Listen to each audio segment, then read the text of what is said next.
Dieu de gloire, je t'adore,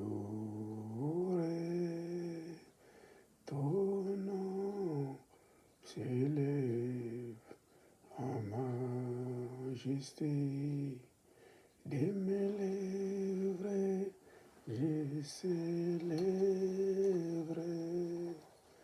ta puissance, ta gloire, ton autorité, digne tu l'agneau de Dieu, digne tu l'agneau de Dieu. L'univers entier proclame la beauté de ton Saint-Nom. L'univers entier proclame la beauté de ton Saint-Nom. Dieu de gloire, je t'adore, ton nom s'élève en majesté. De mes lèvres, je célèbre ta puissance, ta gloire, ton autorité. Digne tu l'agneau de Dieu, digne tu l'agneau de Dieu. Tous les anges ensemble acclament la puissance de ton Saint-Nom. Tous les anges ensemble acclamer la puissance de ton Saint-Nom. Ô Dieu de gloire, merci. Merci pour cette soirée du 25 décembre 2021, ô Seigneur. Merci pour l'opportunité que tu m'accordes encore une fois, ô Seigneur, de proclamer ta parole devant ton saint peuple, devant le peuple de Dieu, ô Seigneur. Je te prie, je te supplie, ô Yahweh, d'effacer ma personne complètement. Efface ma personne complètement. Et que le Saint-Esprit, toi seul, l'Esprit de Jéhovah, l'Esprit de Jésus-Christ Nazareth, l'Esprit de la résurrection, l'Esprit qui me rappelle la parole de Dieu, l'Esprit qui m'enseigne la parole de Dieu, prends contrôle de toutes choses maintenant et dans les noms puissants de Jésus. Merci Seigneur. Merci Seigneur pour ces moments.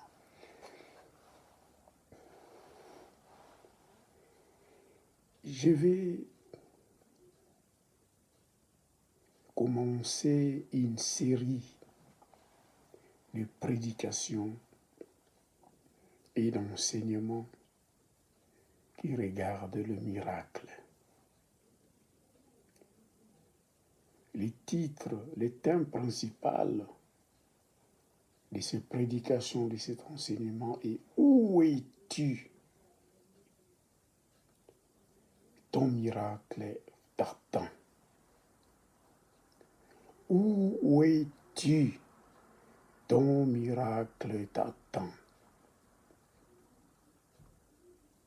Ce soir, je me concentrerai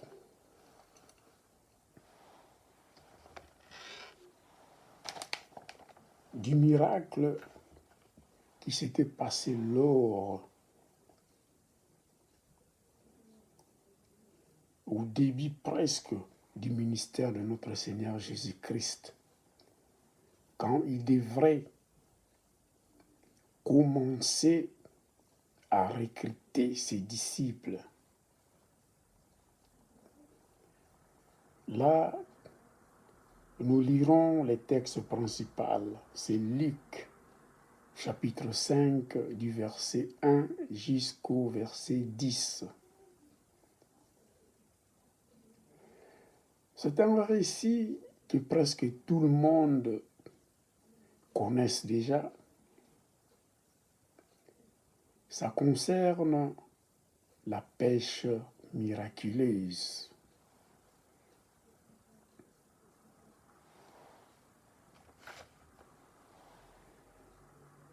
Ta présence est nécessaire pour vivre la main de Dieu.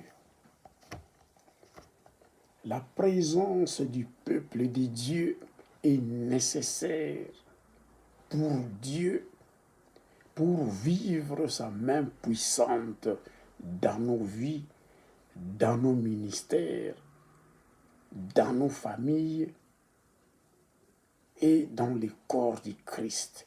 Il faut être présent, il ne faut pas être distrait. Peuple de Dieu, je vous exhorte d'être présent devant la présence de Dieu pour vivre sa main puissante.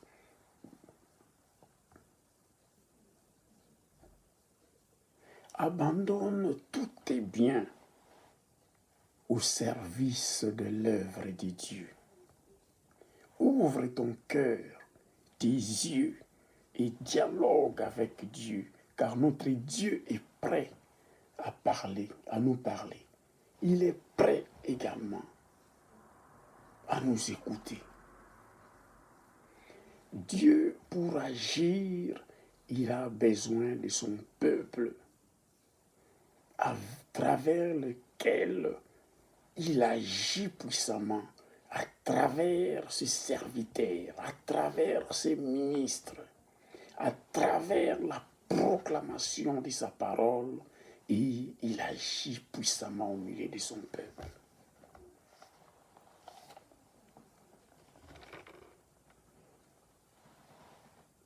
Il n'y a pas de distraction, il n'y a pas une église ou un peuple de Dieu qui se distrait à des choses, à des futilités, à des choses mondaines, à des exagérations, de faire n'importe quoi devant la présence de Dieu. Notre Dieu a réellement besoin de notre présence. Voilà pourquoi la Bible nous dit, notre Dieu cherche les vrais adorateurs. Ces adorateurs qui l'adorent en esprit et en vérité. Pour adorer Dieu en esprit et en vérité, il faut être présent devant sa sainte présence. Merci. Nous allons lire la parole de Dieu dans Luc chapitre 5 du verset 1 à 10. Je vous rappelle encore les thèmes de ce soir et où es-tu? Où es-tu? Ton miracle t'attend. Lisons la parole de Dieu et bénissons le nom de Dieu. Merci. J'ai lu la parole de Dieu et après nous allons entrer en profondeur pour voir qu'est-ce qu'a fait que le miracle a été déclenché, qu'il y a eu le pêche miraculeux durant ce récit. Lisons la parole de Dieu. Je lis au nom de Jésus. Comme Jésus se trouvait auprès du lac des Généraret,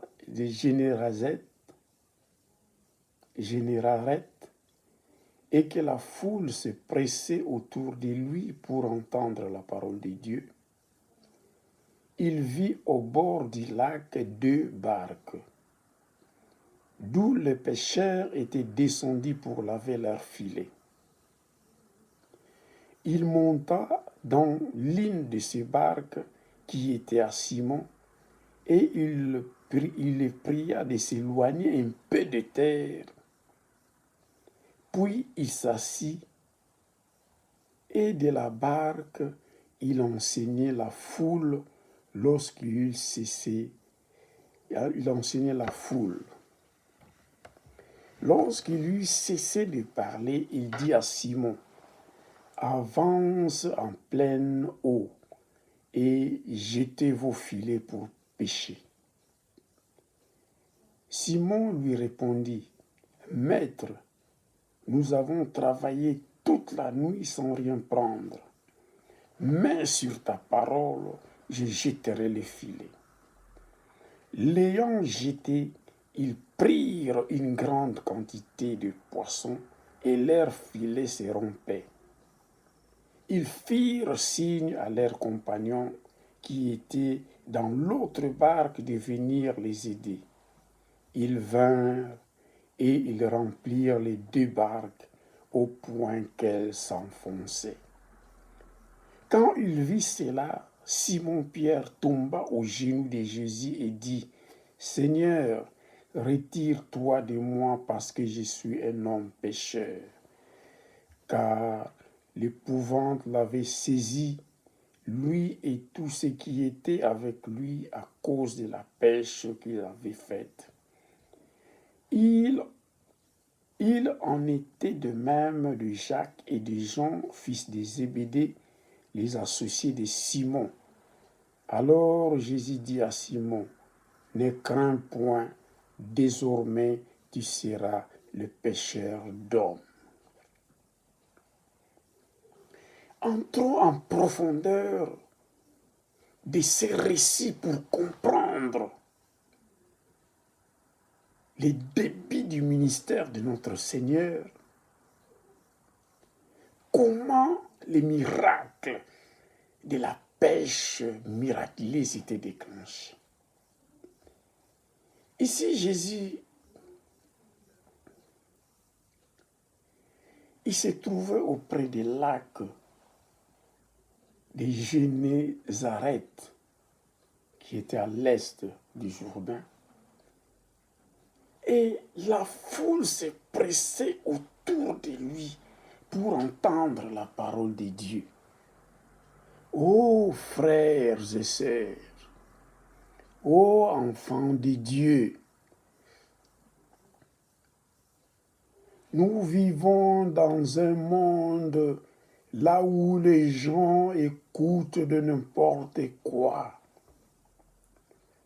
Là où les gens se distraient dans des discours vains, sans valeur. Beaucoup passent des temps dans des réseaux sociaux, beaucoup passent des temps devant la télé, beaucoup passent beaucoup de temps dans des choses qui ne glorifient pas le nom de Jésus. Je ne dis pas qu'il ne faut pas avoir une vie sociale, mais tout excès nuit. Tout excès nuit. Ayons des limites en toutes choses. Il y a un temps pour la télé, il y a un temps pour la musique, il y a un temps pour la danse, mais dédions la majorité de nos temps ici-bas sur terre en glorifiant le nom de Jésus, en adorant, en louant, en célébrant notre Dieu, en parlant de l'œuvre de Dieu, de la grandeur de Dieu ici-bas sur terre. Et notre Seigneur sera joyeux de nous. Il sera content que les enfants de Dieu l'honneur, pas seulement par nos lèvres, mais par des actions aussi de nos cœurs, qui viennent de nos cœurs. La foule s'est pressée autour de Jésus pour entendre la parole de Dieu. La foule s'est pressée. Qu'est-ce qui a attiré la foule de se presser autour de Jésus? Parce qu'il annonçait la bonne nouvelle, la parole puissante qui est entrée dans le cœur des gens, qui touchait fortement le cœur des gens, et ça a bouleversé la vie des gens, et ça change complètement leur façon de vivre. Voilà pourquoi une multitude, la foule suivait Jésus. Et c'était seulement les débits.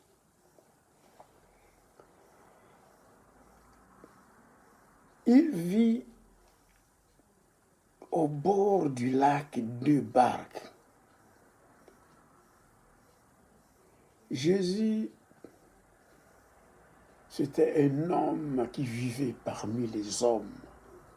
Il observait tout, il était curieux en tout ce qu'il faisait.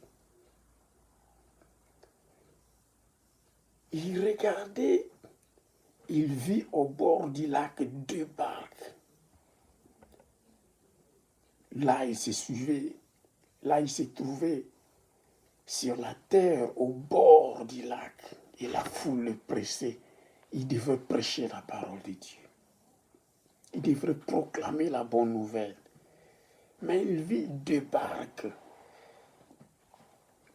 La Bible nous dit d'où les pêcheurs étaient descendus pour laver leurs filets. Excusez-moi. Il monta dans l'une de ces barques qui était à Simon et il le pria de s'éloigner un peu de terre. Jésus avait vu 2 barques au bord du lac. Il entre, il ose. Je sais que notre Seigneur Jésus-Christ est éduqué et élevé. Il avait le bon sens. Je crois qu'il avait demandé la permission à Simon-Pierre, le propriétaire de la barque, des lignes de barque, pour y entrer et s'asseoir.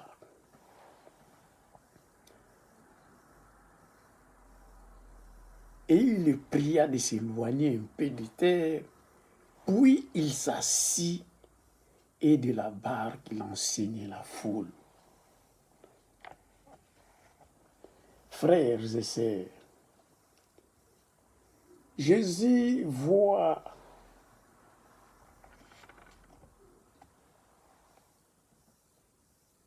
car il avait de la stratégie. Il a vu la barque au bord de la mer. Notre Seigneur Jésus, il avait la notion des ingénieurs de son. Parce qu'il s'était dit, étant au bord du lac avec les hommes, s'il parlait peut-être, ça n'allait vraiment pas beaucoup attirer leurs attentions. Mais en montant dans la barque, être un peu éloigné et parler auprès du peuple, parce que l'eau était un peu en bas et la terre était un peu dans une sorte de colline. Donc en parlant, la voix montait et ça attirait vraiment l'attention à ce que le Seigneur Jésus allait leur dire.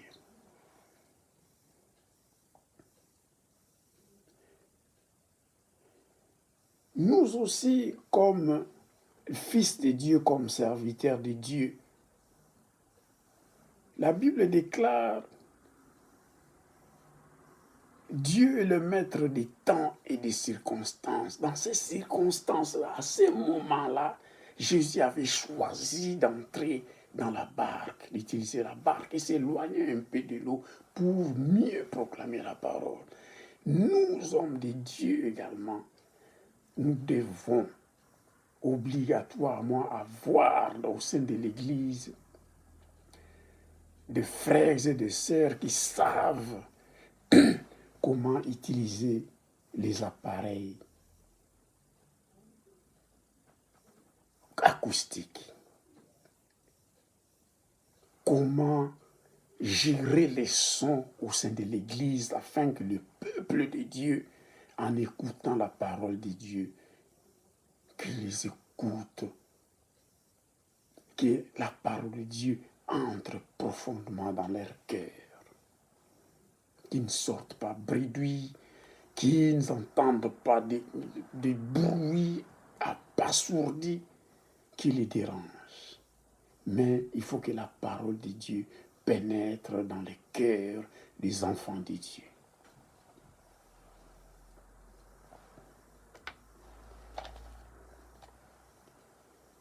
Ici, Jésus est comme un ingénieur de son. Jésus était et est toujours à l'aise quand il parle. Il met les gens à l'aise. D'habitude, il dit: faites asseoir les personnes.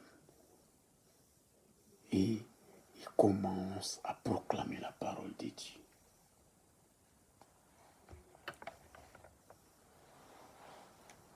Il s'assit, il était à l'aise, et que les gens, la majorité qui était là, ils étaient aussi assis pour écouter attentivement la bonne nouvelle que Jésus leur proclamait à travers la barque de Simon.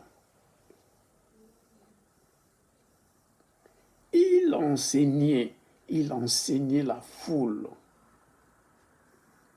Et la foule était enthousiaste d'entendre, d'écouter profondément ce que le Seigneur Jésus leur a annoncé à travers cette bonne nouvelle qui était la parole de Dieu. Voilà pourquoi nous, enfants de Dieu, nous avons le devoir d'avoir la soif de la parole de Dieu. On doit lire la parole de Dieu chaque jour, méditer la parole de Dieu, mettre la parole de Dieu en pratique dans toutes nos vies. Voilà pourquoi la Bible dit dans le livre de Josué que cette parole ne s'éloigne pas de toi. Médite-la jour et nuit.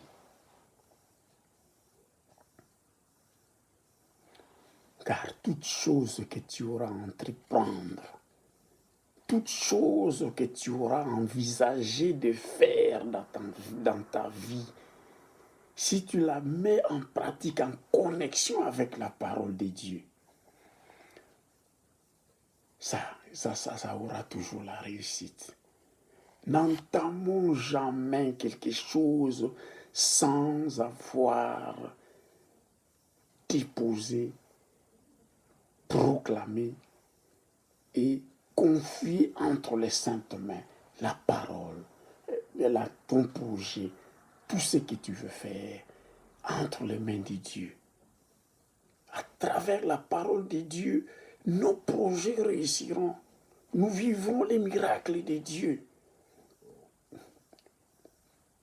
En ayant confiance à Dieu. La Bible nous dit: faites des délices la parole de Dieu. Et il vous donnera ce que votre cœur désire. Béni soit le nom de Dieu. Continuons à lire notre parole. Lorsqu'il eut cessé de parler, quand Jésus a fini de proclamer la parole, la bonne nouvelle à la foule, quand il a cessé de parler et qu'il a vu qu'il y a eu satisfaction à la foule, il dit à Pierre, dans le verset 4, « Avance en pleine eau et jetez vos filets pour pêcher. » Souvent, les miracles se déclenchent quand nous mettons en possession de notre Dieu nos biens, quand nous nous mettons à la disposition de Dieu pour que l'œuvre de Dieu aille de l'avant, afin que la parole de Dieu soit proclamée d'une manière bonne, parfaite, d'une manière aisée. Et quand le Seigneur voit au ciel, parce que la Bible déclare là où 2 ou 3 sont réunis à son nom, il est là au milieu de son peuple. Quand notre Dieu est satisfait, après avoir, soit nous les serviteurs de Dieu, ou n'importe qui, après avoir bien proclamé la parole de Dieu, si son peuple est satisfait, quand la foule est bien satisfaite, c'est le déclenchement des miracles. Alors notre Seigneur Jésus, après avoir fini de parler, il dit à Pierre, à Simon, avance la barque en pleine eau, en eau profonde, et jetez vos filets. Simon Pierre, il répondit à notre Seigneur, « Maître, nous avons travaillé toute la nuit sans rien prendre. » Voilà pourquoi, quand le Seigneur Jésus, la foule le pressait au bord du lac,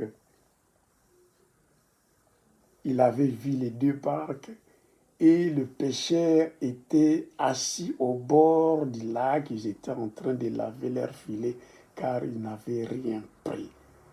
Et le Seigneur, après avoir parlé de la parole de Dieu, après avoir proclamé la bonne nouvelle, et le pêcheur, ils étaient déjà fatigués sans rien prendre, mais il leur dit, après avoir fini de parler, avançons en eau profonde et jetez vos filets pour pêcher. Être un disciple de Dieu, être un enfant de Dieu, être un bon serviteur de Dieu. Jésus lui-même, à Gethsémani, il a dit que le Seigneur, que Dieu Père, s'il peut éloigner un peu cette coupe, mais en toute chose que ta volonté soit faite. Voilà Pierre, l'Esprit de Dieu était en lui. L'Esprit de Dieu l'avait profondément touché. Et il dit, on n'a rien pris toute la nuit, ô Seigneur, mais avec ta parole, mais sur ta parole, je jetterai le filet. Il a dit, sur ta parole de Dieu, c'est l'obéissance. Quand Dieu parle, la Bible déclare Dieu créa toutes choses par sa parole. Il appela les cieux et la terre et tout ce qui renferme par sa sainte puissance, sa parole. La lune et les étoiles qui président la nuit, le soleil qui préside les jours, Dieu l'avait appelé par sa parole et ils avaient pris naissance. Créons l'homme, à notre image et à notre ressemblance. Et l'homme que nous sommes, nous étions créés à travers la parole de Dieu. Et Simon-Pierre, Pierre avait cette révélation-là, dit, sur ta parole, je jetterai les filets. L'ayant jeté,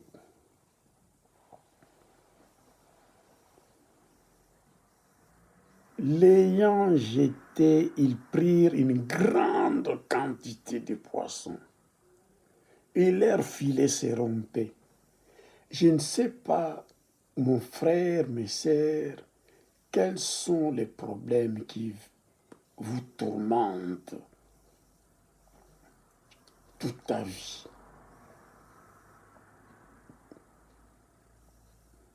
Tu as étudié. Mes sœurs, vous avez étudié. Vous avez tout dépensé pour chercher un bon travail. Vous sortez le matin, vous faites du commerce, ou bien vous avez, je ne sais pas quel métier vous exercez, quelle est votre vie professionnelle, je ne sais pas. Mais est-ce que vous avez l'abondance? Est-ce que vous gagnez ce que vous devrez vraiment gagner dans votre vie du travail? Est-ce que vous êtes satisfait de tout ce que vous faites? Je voudrais vous dire une chose. Si vous obéissez à la parole de Dieu, notre Dieu est capable de tout changer. Voilà pourquoi la Bible déclare tout ce qui est impossible à l'homme est possible à Dieu. L'enfantement, avoir des enfants, c'est un miracle de Dieu. D'ailleurs, lui-même, en créant l'homme et la femme, là, il a dit, soyez féconds, multipliez-vous. La Bible déclare, notre Seigneur Jésus-Christ marchait de ville en ville, de village en village. Il opérait des miracles, il chassait les esprits impurs, il guérissait toutes sortes de maladies. Il n'y a pas une maladie citée dans ce monde que notre Seigneur ne peut pas les guérir. Il peut transformer la vie, il peut transformer ta vie d'un moment à l'autre. Que ça peut nous surprendre parce que les miracles, c'est Dieu. Nous vivons les miracles chaque jour. Si nous nous levons chaque jour, nous avons les souffles de vie. C'est le miracle de Dieu.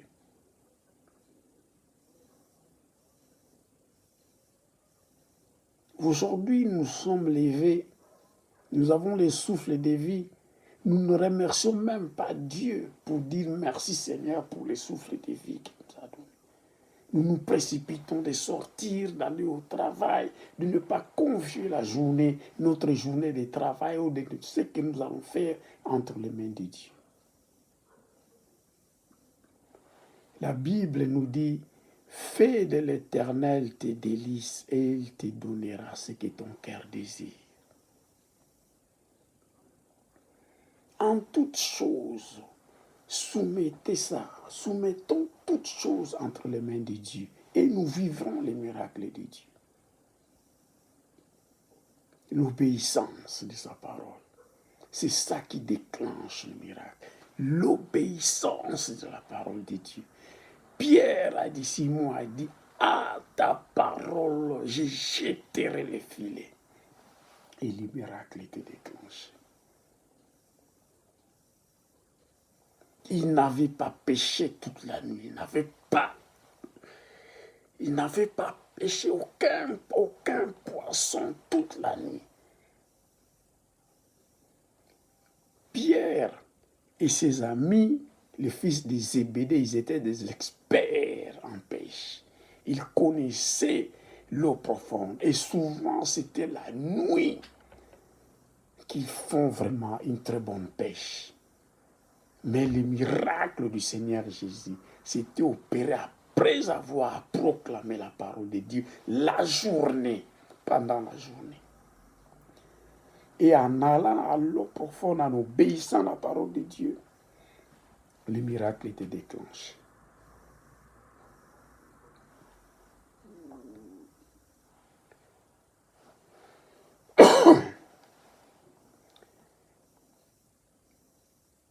Soyons vigilants. Aimons-nous les uns les autres. Partageons également, si c'est possible, le miracle que nous obtenions de la part de notre Dieu. Voilà pourquoi ici, il dit, ils firent signe à leurs compagnons qui étaient dans l'autre barque de venir les aider. Ils vinrent et ils remplirent les deux barques au point qu'elles s'enfonçaient. Nous allons lire une autre parole dans 2 Rois 4, 6, les miracles. Le prophète Élisée devant la femme des prophètes, la veuve, les miracles avec l'huile de la veuve. Nous allons lire le chapitre 4 du verset 2 à 6 pour voir le miracle, ça peut aussi s'étendre à l'extérieur de notre maison. On peut aussi utiliser, comme ici, la barque des Zébédée. Les fils des Zébédée avaient servi aussi pour remplir le poisson qui était en abondance. Ici,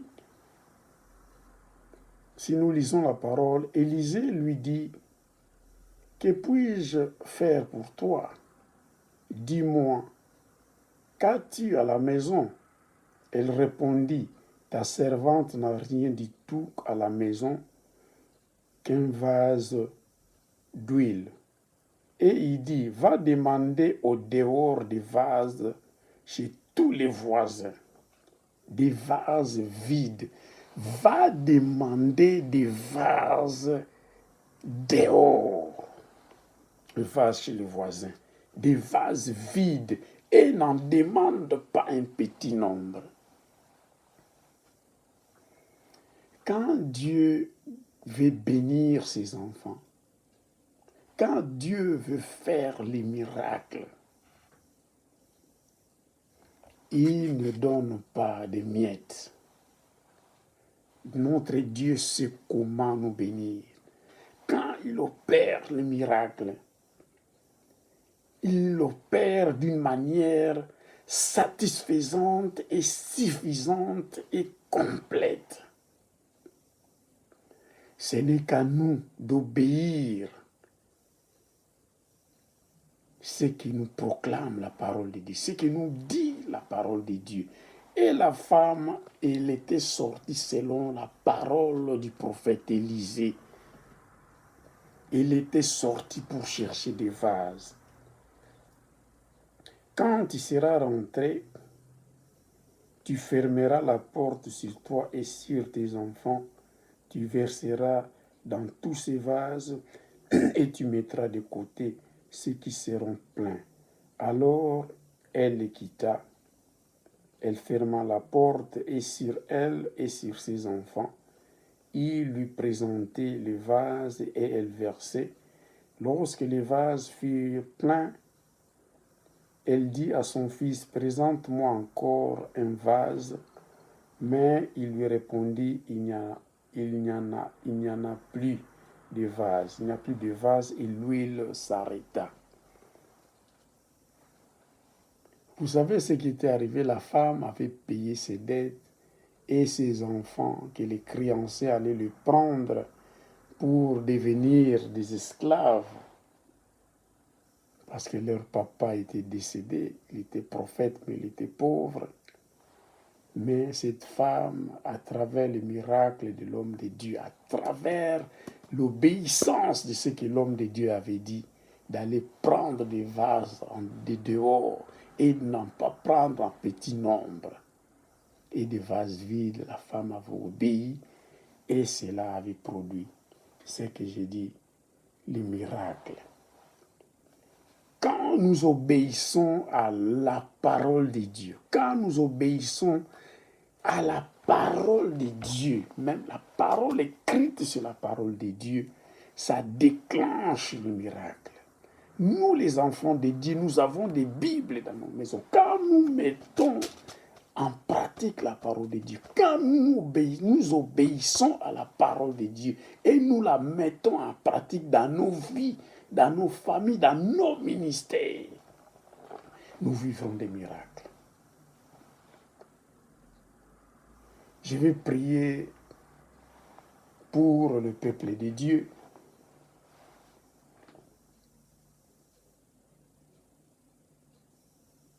Afin que vous receviez le miracle que notre Seigneur vous réserve.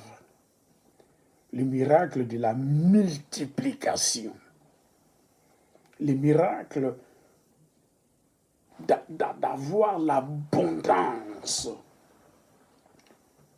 Car notre Dieu est riche et il donne en abondance à ses enfants, à ceux qui obéissent à sa parole.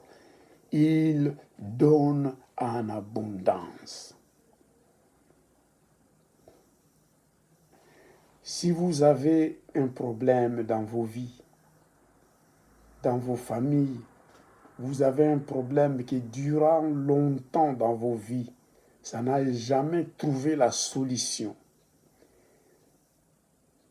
À ceux qui m'écoutent en direct maintenant, à ceux qui m'écouteront en différé,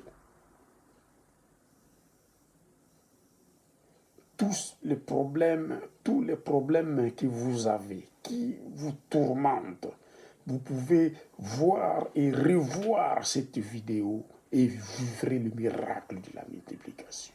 Vous vivrez le miracle de l'abondance, car notre Dieu ne bénit pas, ne donne pas de miettes aux gens. Il donne l'abondance.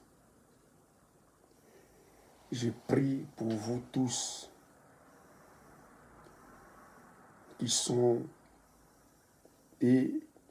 devant la télé, qui sont devant et ils sont en train d'écouter ces messages. Je prie dans le nom puissant de Jésus. Vivez dans la vie de l'obéissance de la parole de Dieu. Vivez dans la vie de l'obéissance de la parole de Dieu. Que la parole de Dieu ne quitte pas vos maisons. Que la parole de Dieu soit lue, méditée jour et nuit. Que la parole de Dieu soit appliquée quand vous avez des projets, quand vous avez n'importe quelle chose, soumettez-les entre les mains de Dieu et vous vivrez le miracle de la multiplication. Je chasse la stérilité, je chasse la pauvreté dans vos vies, je chasse la médiocrité, je chasse les miettes dans vos vies. Je vous donne l'abondance que Dieu veut vous donner. Et c'est là dans le nom puissant de Jésus. Recevez l'abondance. Recevez l'abondance. Et c'est là dans le nom puissant de Jésus. Merci les enfants de Dieu. Merci les fils de Dieu là où vous êtes. Et vous m'écrirez. Et vous m'enverrez des messages pour me dire ce que le Seigneur a fait dans vos vies. Qu'est-ce que le Seigneur a transformé dans vos vies? Vivez les miracles de Dieu. Au nom puissant de Jésus, j'ai ainsi prié. J'ai dit Amen.